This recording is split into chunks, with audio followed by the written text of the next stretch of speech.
आज हम बात करेंगे किस तरह की लाइफ स्टाइल से ओबेसिटी के चांसेस सबसे अधिक होते हैं। इसमें हम आपको, जैसे आपने हमारे पिछला पार्ट देखा होगा इसका, तो उसमें हमने ओबेसिटी से कौन कौन किस तरह की कॉम्प्लिकेशंस आपको हो सकती हैं उसके बारे में बताया था। तो जैसे हमने अपनी पिछली वीडियो में भी आपको बताया था कि कैलोरी इनटेक और कैलोरी एक्सपेंडिचर के बीच बैलेंस किसी पर्सन के वेट को डिटरमाइन करता है। यदि कोई पर्सन जितनी कैलोरीज बर्न करता है उससे अधिक कैलोरीज इनटेक करता है या मेटाबोलाइज करता है तो उस पर्सन का वेट बढ़ जाता है।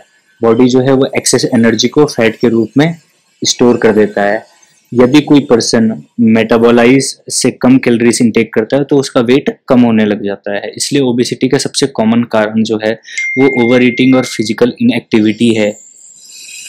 ठीक है, अल्टीमेटली जो है बॉडी का वेट जो है वो जेनेटिक्स, मेटाबॉलिज्म, इन्वायरमेंट, बिहेवियर और कल्चर का रिजल्ट होता है।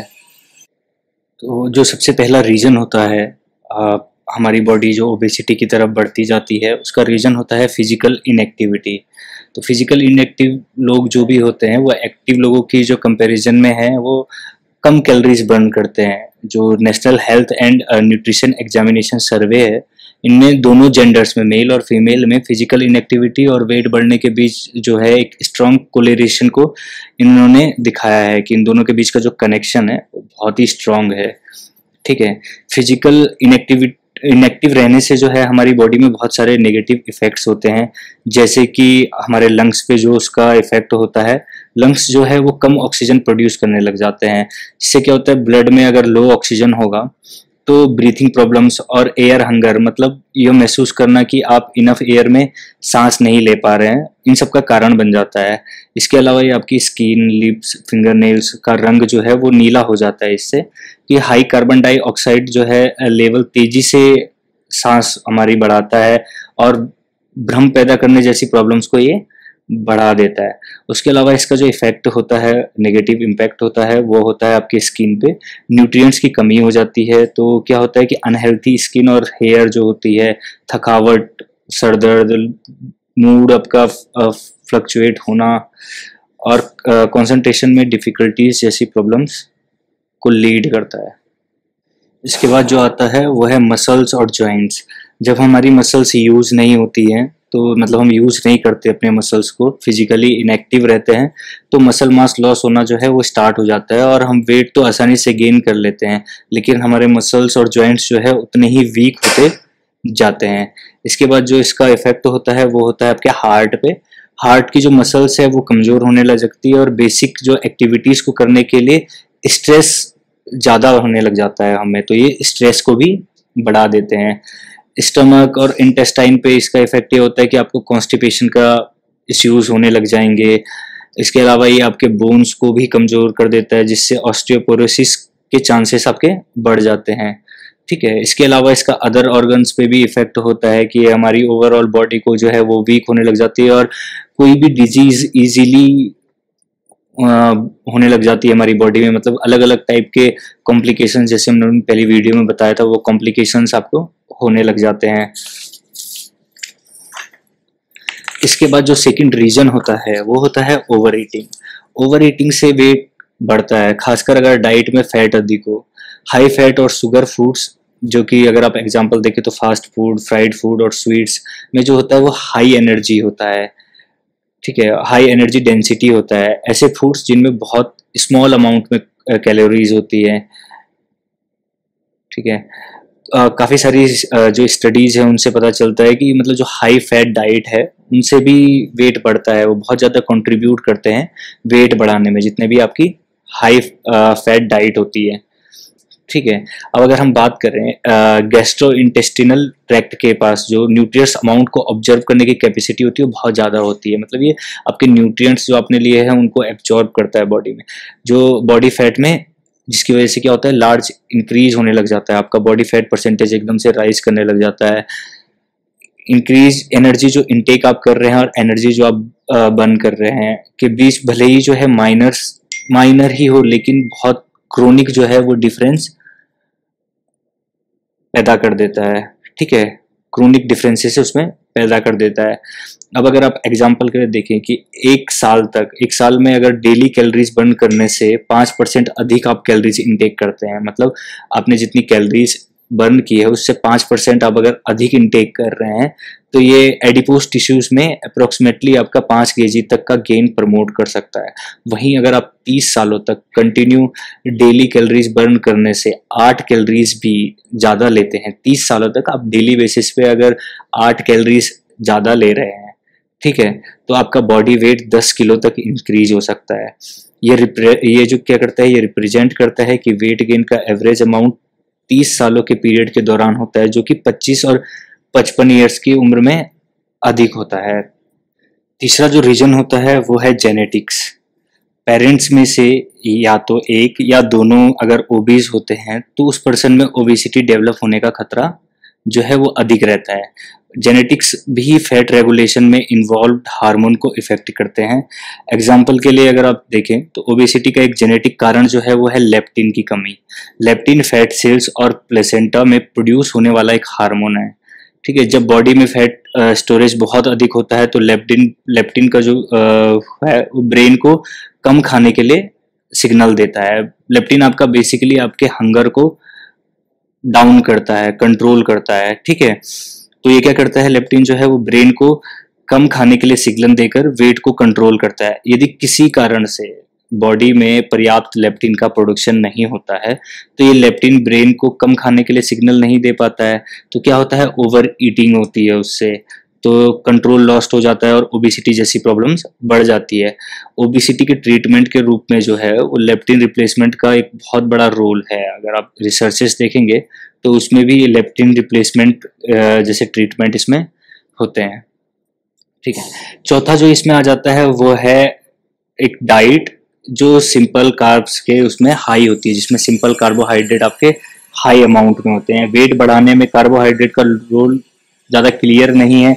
कार्बोहाइड्रेट जो है वो ब्लड ग्लूकोज लेवल को बढ़ाता है, जो बदले में जो क्या है कि पेनक्रियास द्वारा इंसुलिन को रिलीज करता है या पेनक्रियास को स्टिमुलेट करता है कि वो इंसुलिन को रिलीज करे। और इंसुलिन क्या करता है, वो फैट टिश्यूज के डेवलपमेंट को प्रमोट करता है और वेट बढ़ा सकता है, ठीक है।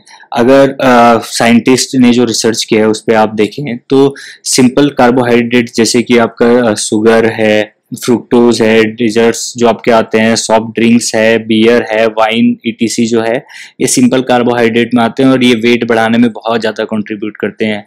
अब कॉम्प्लेक्स अगर हम कार्बोहाइड्रेट की बात करें, जैसे आपका पास्ता है, ब्राउन राइस है, ग्रेन्स है, वेजिटेबल्स है या रॉ फ्रूट्स है, ठीक है, उनकी तुलना में ये बहुत तेजी से ब्लड स्ट्रीम में एब्जॉर्ब होते हैं। सिंपल कार्ब्स जो है उनको हमारी बॉडी बहुत जल्दी एब्जॉर्ब करती है और ब्लड स्ट्रीम में उनको फ्लो कर देती है अलग अलग बॉडी पार्ट्स तक पहुंचाने के लिए। वहीं अगर आप कॉम्प्लेक्स कार्ब इंटेक करते हैं तो उसका जो एब्जॉर्प्शन टाइम है वो थोड़ा बढ़ जाता है। और इस प्रकार क्या होता है कि कॉम्प्लेक्स कार्बोहाइड्रेट की तुलना में मील के बाद अधिक प्रोनाउंस जो इंसुलिन रिलीज का कारण बन जाता है, मतलब बहुत ज़्यादा इंसुलिन आपकी बॉडी में रिलीज होने लग जाता है, ब्लड में इंसुलिन का अमाउंट जो है वो हाई होने लग जाता है।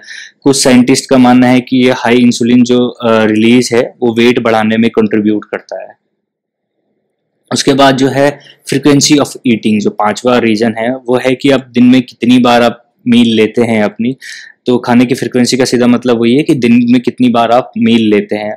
और वेट के बीच में जो रिलेशन है वो बहुत कॉन्ट्रोवर्शियल है, ठीक है। अधिक वेट वाले लोग जो होते हैं, अगर आप उनको नॉर्मल वेट जो आपका सामान्य वेट वाले लोग हैं उनसे अगर आप तुलना करें तो कम खाने की रिपोर्ट्स तो मिलती है। जो ओबेस की कैटेगरी में जा रहे होते हैं या जा चुके होते हैं उनमें फ्रीक्वेंसी ऑफ ईटिंग बहुत ज़्यादा होती है, ठीक है। वहीं आप देखे जाएं तो जो लोग डेली 4 या 5 बार स्मॉल मील्स लेते हैं उनमें कोलेस्ट्रॉल का लेवल लोअर होता है और लोअर या अधिक स्टेबल ब्लड शुगर लेवल उन लोगों की तुलना में कम होता है जो कम बार 2 या 3 बड़े मील्स प्रतिदिन लेते हैं। एक जो संभावित एक्सप्लेनेशन है यह है कि small frequent meals stable insulin level को प्रोड्यूस करते हैं, जबकि लार्ज मील्स जो है मील के बाद इंसुलिन के लार्ज स्पाइक्स का कारण बनते हैं। ये तब होता है जब आप कोई फिजिकल एक्टिविटी नहीं कर रहे हैं, फिजिकली आप इनएक्टिव हैं, तो फिर आपको फ्रीक्वेंसी ऑफ ईटिंग का भी ध्यान रखना पड़ता है। जो छठवां रीजन आ जाता है वो है आपका मेडिसिन्स। वेट बढ़ने से जुड़ी हुई जो मेडिसिन्स हैं उनमें जो आते हैं तो कुछ एंटी डिप्रेसेंट आते हैं जो कि डिप्रेशन के ट्रीटमेंट में इस्तेमाल की जाती हैं। एंटी कॉर्वलेंट्स आते हैं जो सीजर्स को कंट्रोल करने में इस्तेमाल होने वाली मेडिसिन्स हैं, जैसे आपका ट्रेगेटोल हो गया, ट्रेगेटोल एक्सआर हो गया, इवेट्रो हो गया, आपका कार्बेट्रॉल हो गया, और वेलप्रोएट जो है आपके डेपाकॉन, डेपाकेन, ये जो हैं आपके ये एंटी कॉन्वलेंट्स हैं, ये सीजर्स को कंट्रोल करने के यूज में आती है। उसके अलावा कुछ डायबिटीज की जो मेडिसिन्स है जो आपके ब्लड शुगर को कम करने में यूज की जाती है, जैसे कि इंसुलिन हो गया, आपका सल्फोनीलूरिया हो गया, और भी सारी मेडिसिन्स हैं जो यूज होती हैं डायबिटीज के ट्रीटमेंट में। तो ये सारी मेडिसिन्स जो हैं ये आपके वेट बढ़ाने में भी एक रोल प्ले करती हैं। कुछ जो है हाई ब्लड प्रेशर की मेडिसिन्स और एंटीहिस्टामाइन वेट बढ़ाने का कारण बनते हैं। मेडिसिन्स के साथ वेट बढ़ने का कारण प्रत्येक मेडिसिन के लिए जो है हर मेडिसिन के लिए अलग अलग होता है। यदि आपके साथ ऐसा कुछ हो रहा है तो आप अपनी मेडिसिन को बंद करने की जगह अपने फिजिशियन से अपनी मेडिसिन के बारे में डिस्कस कर सकते हैं, क्योंकि इससे और भी आपको सीरियस इफेक्ट्स हो सकते हैं अगर आप बंद कर देते हैं बिना कुछ जाने या बिना किसी फिजिशियन से कंट्रोल डिस्कस किए बिना। तो जब भी आपको ऐसा कुछ हो तो आप अपने मेडिसिन को बंद करने की जगह अपने फिजिशियन से उस मेडिसिन के बारे में डिस्कस करें, ठीक है। इसके अलावा कुछ और जो आपके फैक्टर्स होते हैं जो ओबेसिटी से एसोसिएटेड होते हैं, उनमें आपका आ जाता है एथेनिसिटी, ठीक है। एथेनिसिटी फैक्टर जो है वो शुरुआत की उम्र और वेट बढ़ने की जो स्पीड है उसको इन्फ्लुएंस करता है। अगर आप देखें तो अफ्रीकन अमेरिकन जो फीमेल्स होती हैं वो और हिस्पैनिक जो फीमेल्स होती हैं वो कोकेशियन और एशियाई लोगों की तुलना में लाइफ में उनकी जो होती है उनके वेट बढ़ने का एक्सपीरियंस उनको पहले हो जाता है, और इन ग्रुप्स में एज एडजस्टेड ओबेसिटी रेट्स अधिक होता है।